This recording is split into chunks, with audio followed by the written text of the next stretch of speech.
Padre, antes de pasar a la temática, que por el tema de hoy Tal ya cual. también hay muchos mensajes. Te lo vamos anticipando, que iremos Algunos escuché antes compartiendo. durante el programa que estuvieron leyendo ustedes, sí, sí. Sí, Sí, sí. sí, sí.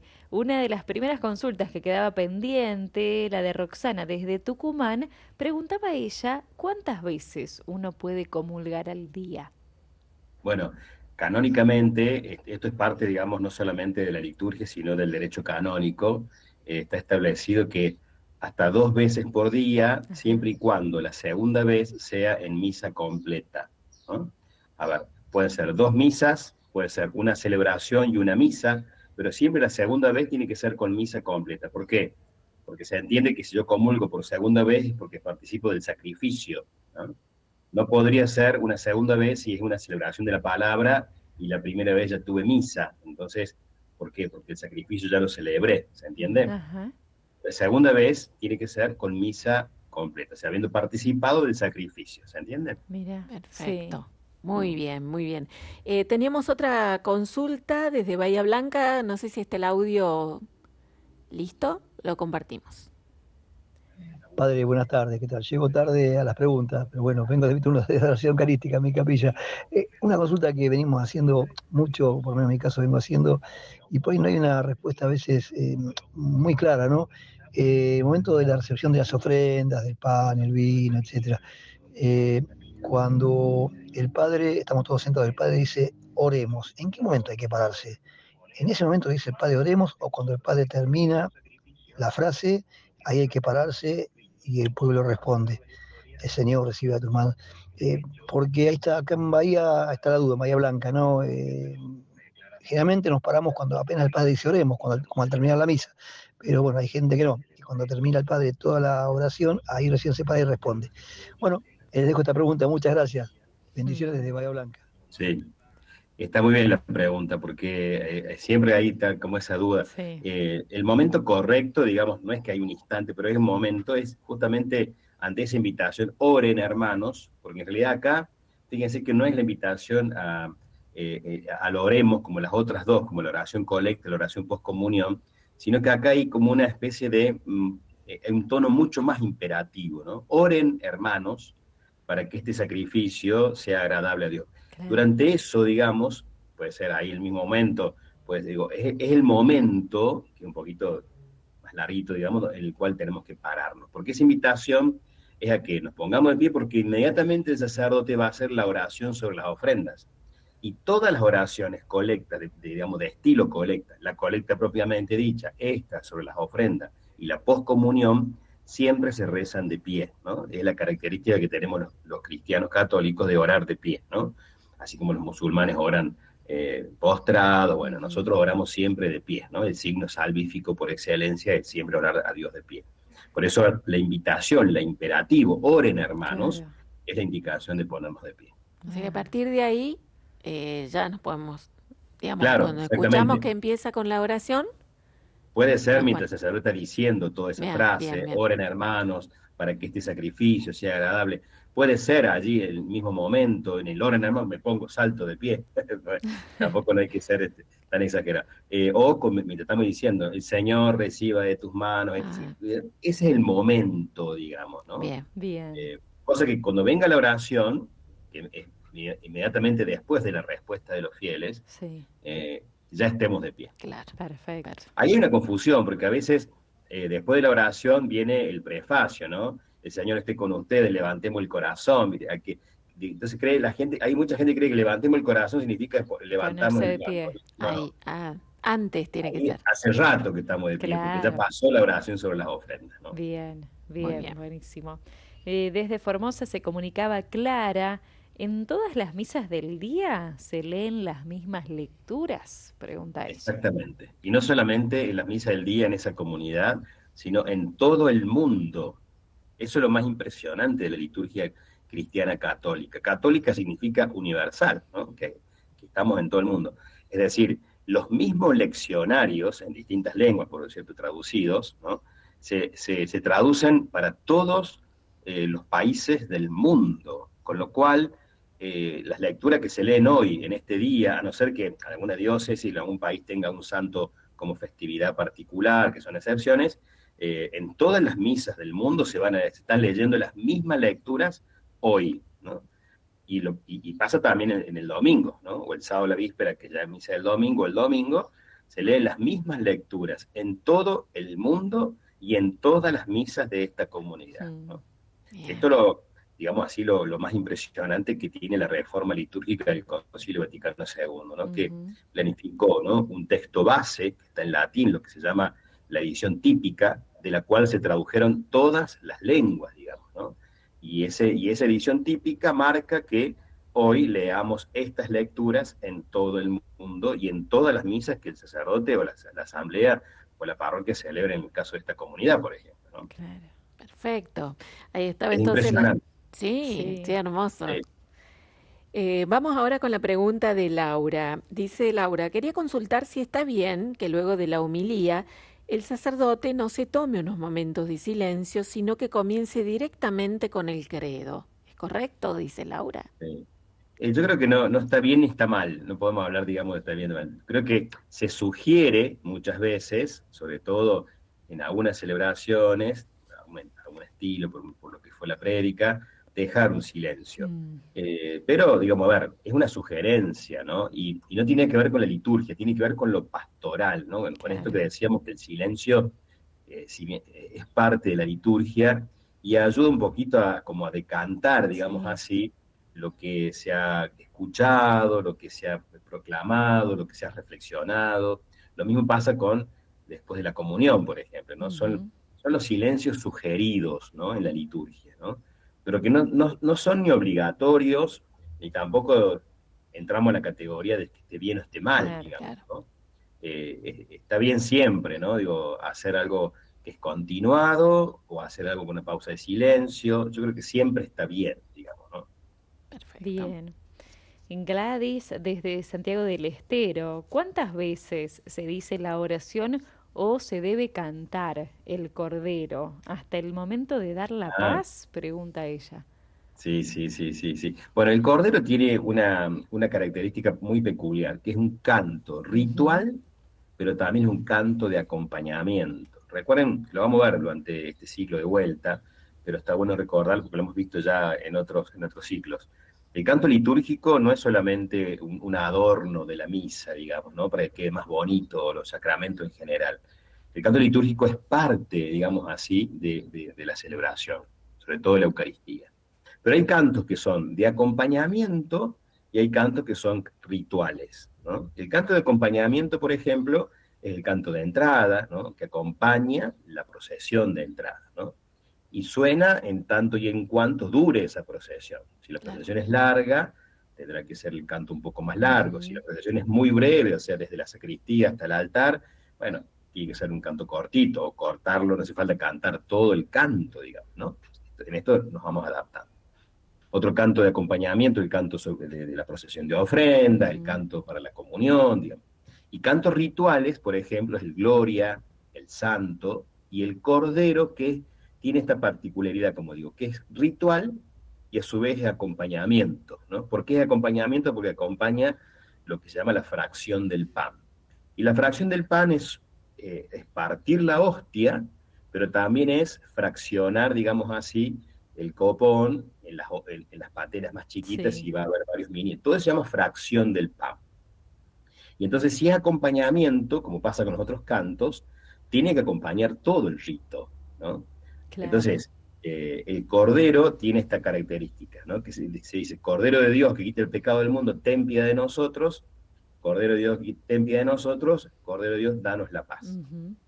Pero si yo veo el coro, la animación, el cantor, digamos, ve que el sacerdote va a extender el momento, digamos, de ese rito de la fracción del pan, yo puedo repetir más veces, Cordero de Dios que quita el pecado, Claro. ten piedad de nosotros, muchas veces más que dos, Ajá. hasta que se termine, digamos, en la fracción del pan, y recién, cuando terminó, digo, Cordero de Dios que quita el pecado del mundo, danos la paz, ¿no? Entonces, acompaña, digamos, sobre todo ese momento. No debería acompañar el momento de la paz. El momento de la paz debería ser antes y quizá fuera del Cordero, ¿no?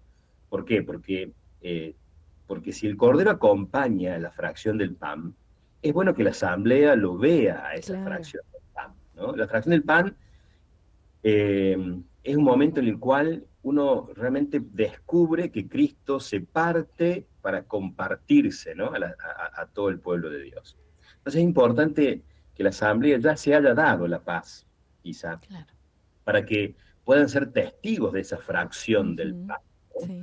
La cual, digamos así, esa fracción, ese rito, acompaña el cordero. No sé si soy claro, Sí, sí, porque Sí, sí. es un sí, momento muy sí. importante, ¿no? Bien. Perfecto. Vamos con otra consulta, padre, que había quedado pendiente del Sí, jueves sí. pasado. Desde Corrientes, Lucía se comunicaba con nosotros. Dice, cuando ya comulgamos y se invita a hacer la oración de comunión espiritual, nosotros si comulgamos, ¿podemos rezar esa oración? No Ajá. es necesario, no. No porque, a ver, yo creo que hay una comunión sacramental que es la comunión por excelencia, digamos, ¿no? Entonces, yo ya he hecho la comunión, digamos, profundamente, digamos así, con la Eucaristía. Con lo cual, digamos, sería innecesario, ¿no? Hacer una comunión espiritual, porque yo ya he hecho la comunión sacramental, ¿no? Digo, no hay que dudar de que Cristo ya está en mí, Claro. entonces digo, no vale la pena repetirlo. Sí, las Ujú. personas que no la pueden hacer, digamos, ¿no? Entonces, yo cuando se reza la comunión espiritual, yo siempre digo, a ver, récenla antes que todo el mundo comulguemos, o sea, después de la munición, digamos, de invitación a comulgar, inmediatamente allí, antes de empezar a cantar y antes de empezar la procesión. Y yo por eso a veces espero que se rece la comunión espiritual, y yo ni siquiera digo amén a esa oración, porque en definitiva, a ver, ya los que hemos comulgado sacramentalmente lo tenemos a Jesús, y es a ese Jesús el que hay que contemplar en el corazón.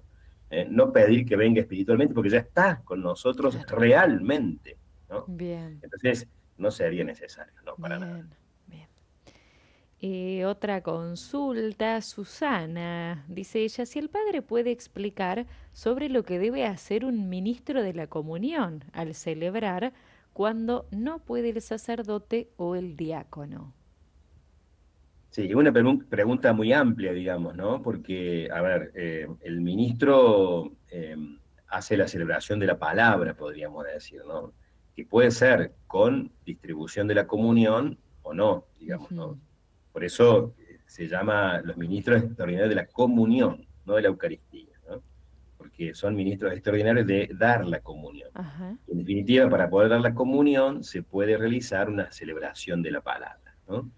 Si no se distribuye la comunión, solamente la celebración de la palabra, que ya también es algo sumamente importante, porque comulgar o escuchar o celebrar la palabra, para nosotros los cristianos va adquiriendo una forma cada vez más fuerte y profunda, digamos así, en nuestras celebraciones.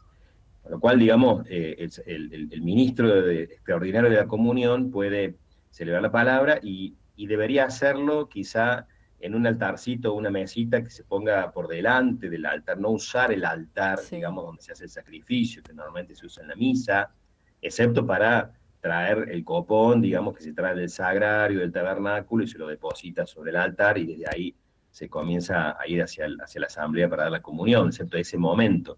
Pero todo el resto de la celebración se podría usar, digamos así, una mesita aparte para Ajá. recibir la celebración, se puede usar el ambón para leer la palabra, digamos así, o para leer la reflexión o la catequesis que el ministro puede hacer, digamos, como fruto de esa palabra. Bien. Lo que sí hay que evitar quizá el uso, como digo, del altar, ¿no? Que es la piedra del sacrificio, podríamos decir, ¿no? Bien. Perfecto. No sé si se refiere a eso un poquito la pregunta, pero bueno, eso, ¿no? El ministro Mm. sobre todo puede hacer la celebración de la palabra. Y también dentro del grupo de ministros se puede designar a algunos que pueden ir a bendecir a casas, ¿no? Ajá. Como un sacramental, lo puede hacer cualquier bautizado, puede ser designado un grupito para rezar las exequias, o sea, ir al velatorio de un difunto. En Córdoba nosotros hemos elaborado que la comisión actual, y para decir el padre Jaime Bardanelli, tiene, digamos, editado un pequeño ritual para ministros de la Extraordinaria de la Comunión, y está muy bueno por allí seguirlo, y ahí hay justamente distintas y pequeñas celebraciones que los ministros pueden hacer, ¿no? Bien. Perfecto. Buenísimo. Bueno, y una última pregunta por ahora de las que quedaron pendientes y que tenía que ver con el tema también padre del lenguaje que nos hablaba, sonoro, visual, la semana pasada.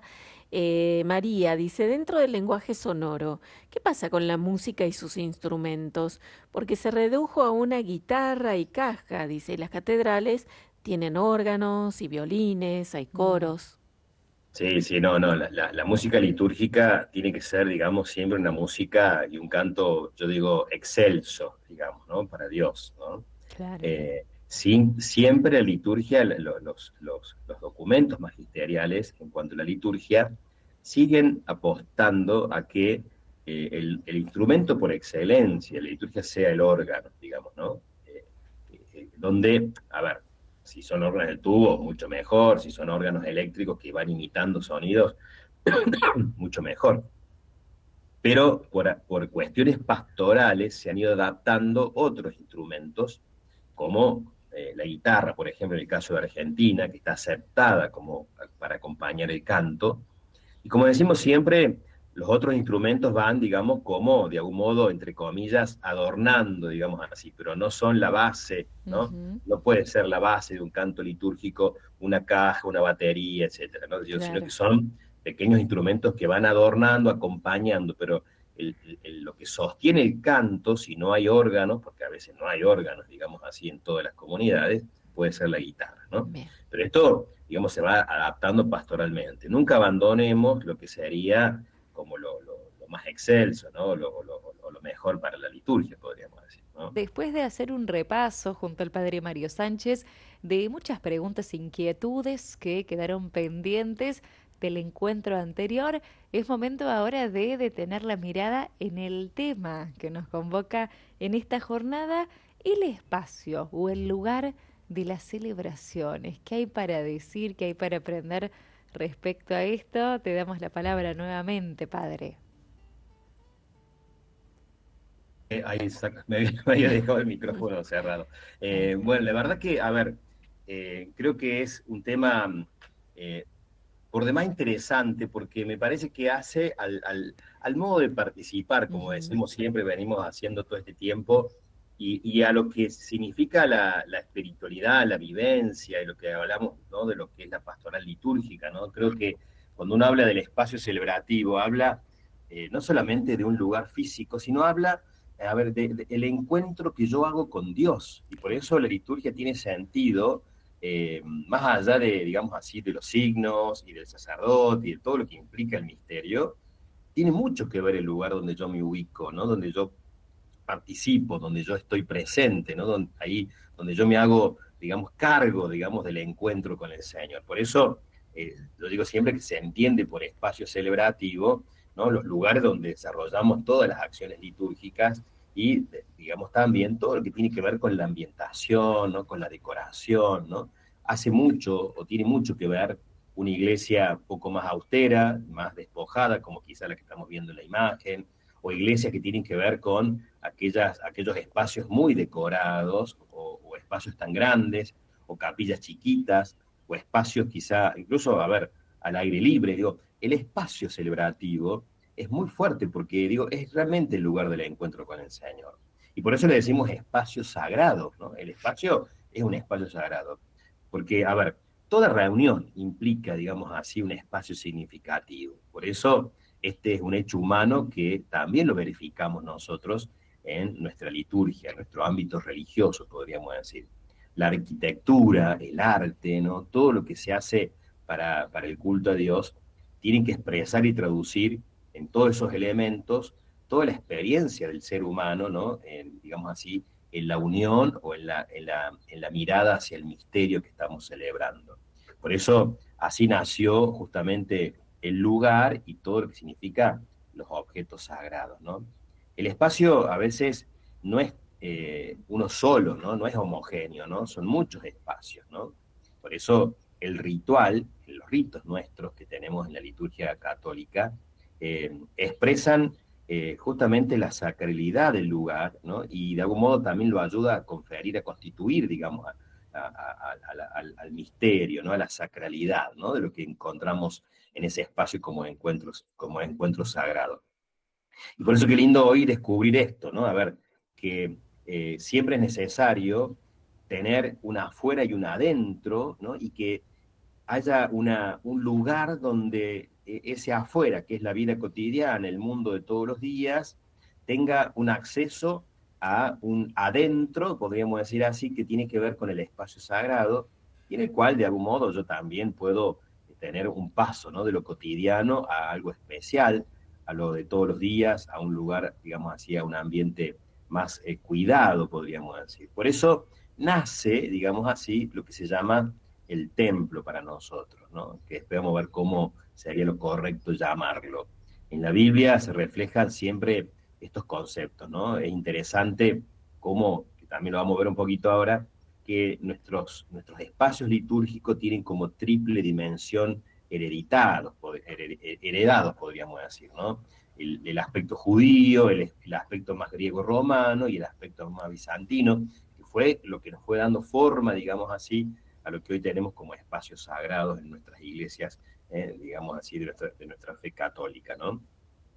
Antes de la construcción del templo en Jerusalén, según nos refleja la Biblia, los hebreos tenían siempre un lugar para encontrarse con el Señor, que podía ser de distintos modos. Eran los lugares donde Dios se había manifestado, ¿no? Ese era el lugar de encuentro con Dios, que podía ser, digamos así, a ver, el lugar donde se había manifestado Abraham, el lugar donde se había manifestado a Moisés, después fue el lugar quizá donde se iba trasladando en el desierto, ¿no? Como carpa del encuentro, entonces ese espacio sagrado se iba trasladando junto con el campamento. Entonces la Biblia nos va reflejando ya esta, podemos decir, esta idiosincrasia de buscar un lugar de encuentro con el Señor, ¿no? Pero después sí, evidentemente, cuando David quiere construir un templo, el gran rey de Israel, ¿no? A Dios, que Dios no le permite por el pecado que había cometido, ¿no? Y bueno, sí lo permite que lo construya su hijo, digamos, Samuel.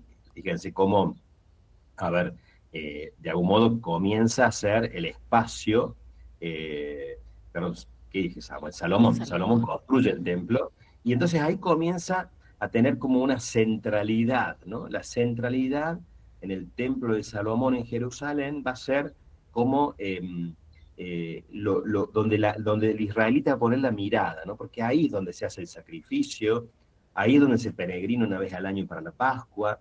Entonces comienza a tener el espacio litúrgico en el pueblo de Israel, en el hebreo, un lugar muy preponderante, es el centro de la fe, y mucho más con lo que va a ser la reforma de Josías, donde, digamos así, como hijo de David, otro hijo de David va a dar toda una forma nueva al culto, al sacerdocio del templo, a los sacrificios, ¿no? A todo lo que se venía realizando, ¿no? Y bueno, hasta que, por supuesto, el templo de Salomón es destruido con la invasión de los babilonios, ¿no? Con Nabucodonosor, y después cuando se restituye, digamos así, la libertad, digamos, y después de 40 años el pueblo de Israel vuelve a la tierra prometida, ahí se construye de vuelta el templo, ya más sólido, de material, va a ser el templo que va a estar en tiempo de Jesús.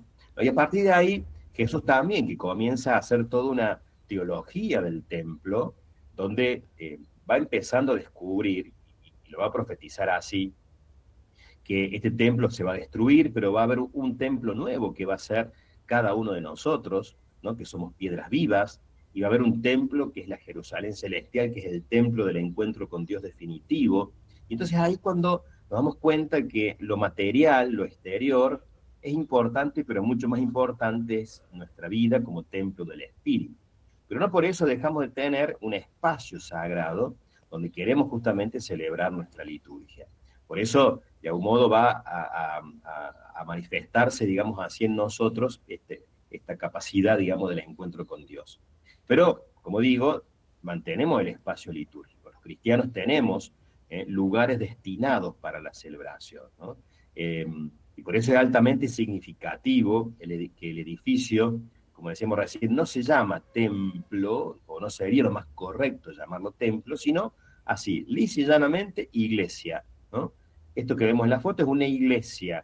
Y paradójicamente, fíjense, es sorprendente y es hermoso que la palabra eclesia es la misma palabra en el griego, la misma palabra que se usa para hablar, para designar, digamos así, a la comunidad de los fieles, ¿no? La iglesia somos nosotros, pero iglesia también es ese templo en el cual celebramos el encuentro de la comunidad con el Señor. Por eso digo, es muy importante cómo el lugar de nuestras celebraciones litúrgicas tengan, siempre signifiquen y tenga esta significación particular. ¿Por qué? Porque en el lenguaje, en la forma de expresión artística, digamos así, va expresando lo que cada comunidad, lo que cada cultura va, digamos así, desarrollando. Por eso es importante ver que la configuración de este espacio litúrgico realmente se fue dando en el tiempo y que de alguna manera somos herederos de toda una cultura que fue reflejando ese encuentro con Dios.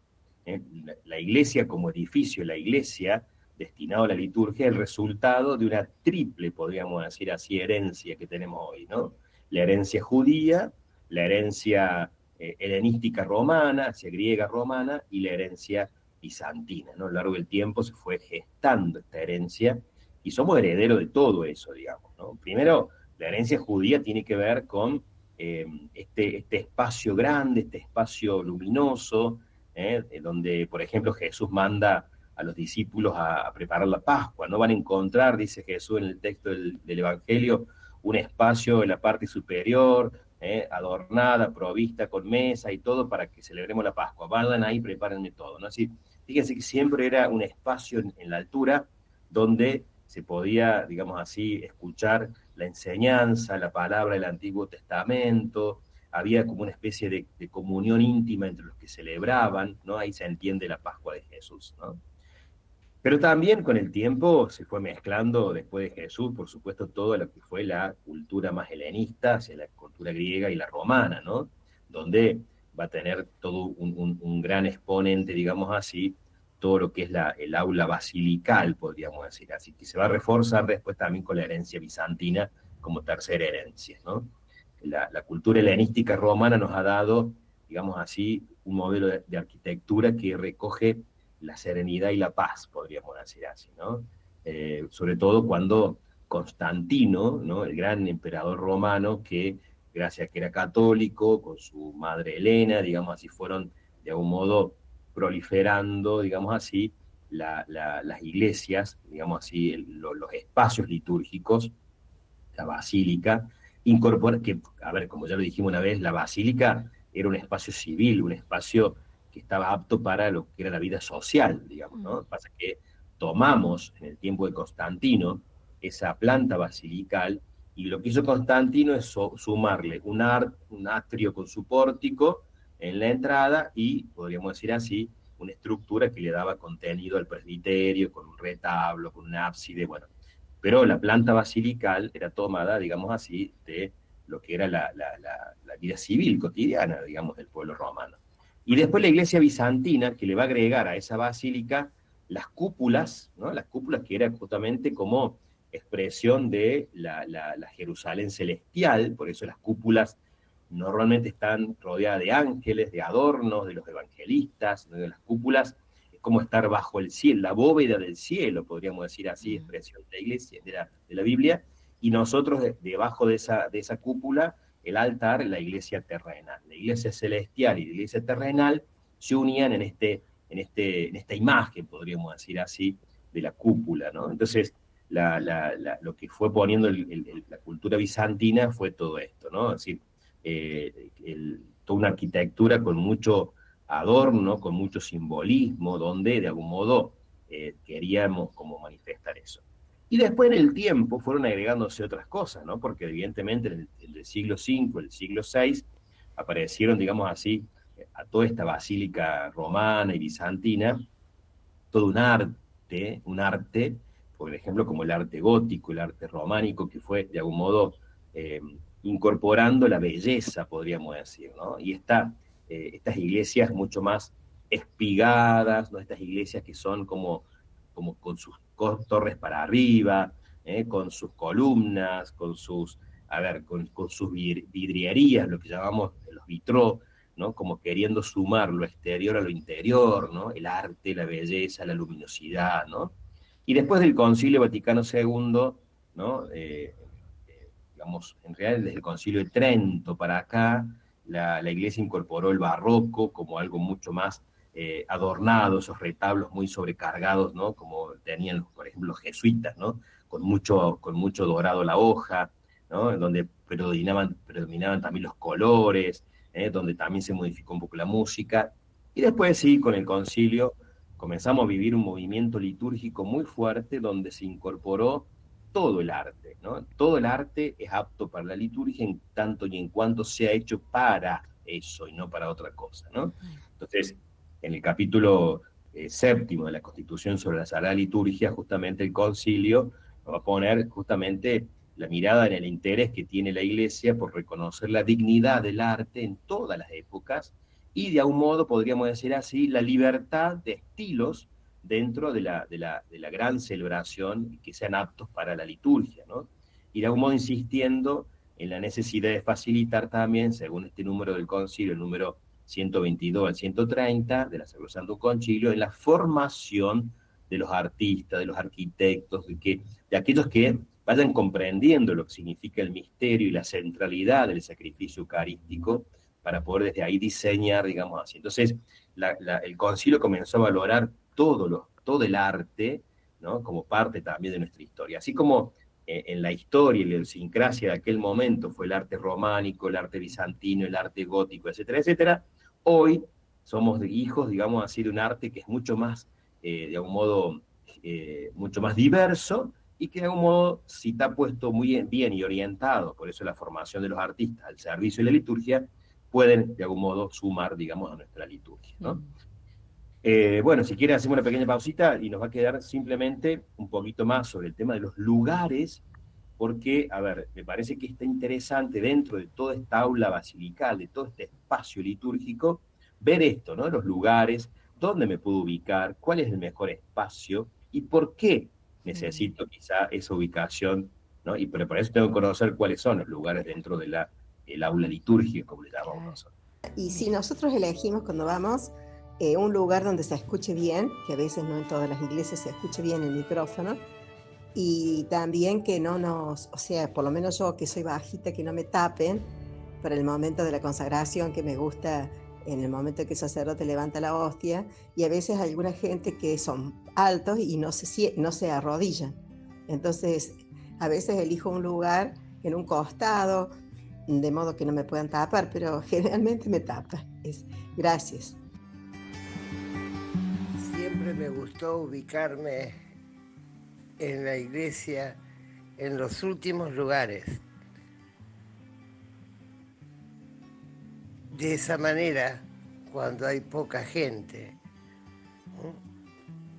el sacerdote me invita, vení para adelante. La humildad de buscar siempre el último lugar. Entonces seré llamado tal vez al primer lugar. Un abrazo a todas. Bien, bueno, vamos a leer, gracias. Tenemos muchos más y después le damos lugar al padre para que pueda acercar su mirada. Por acá María Cristina de Córdoba dice, me gusta el segundo banco, cerca del audio, también como decía la oyente. Mi esposo tiene hipoacusia, usa audífonos y allí comprende todo. Claro. Por aquí Nelly, a mí personalmente me gusta estar adelante. Generalmente estoy al costado como guía o acompañando a mis hijas en el coro. A veces no tenemos en cuenta de la presencia de Jesús en el altar, dice Nelly. Bueno, David de San Lorenzo dice, yo al principio ocupaba los últimos asientos para pasar desapercibido y no quería protagonismo. Con el tiempo descubrí que ocupar los asientos de la mitad para adelante o del primer cuarto de la iglesia es lo mejor. Disfruto de la consagración y cada momento de la misa, por eso hace un tiempo que me siento entre los primeros bancos. Buenísimo. Por aquí Gaby desde Córdoba, el lugar que más me gusta para el encuentro con el Señor es el tercer banco, del lado derecho, cerquita del cura brochero, nos cuenta ella.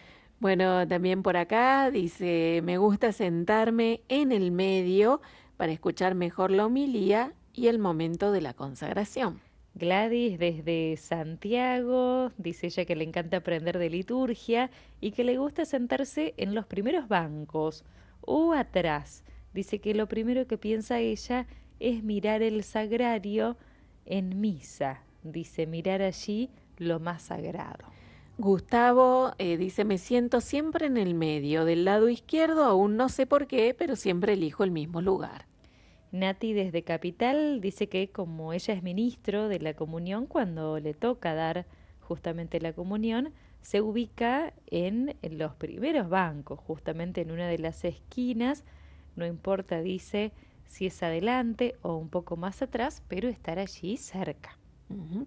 Bueno, padre, algunos de los testimonios que van llegando en torno a la invitación que nos hacías.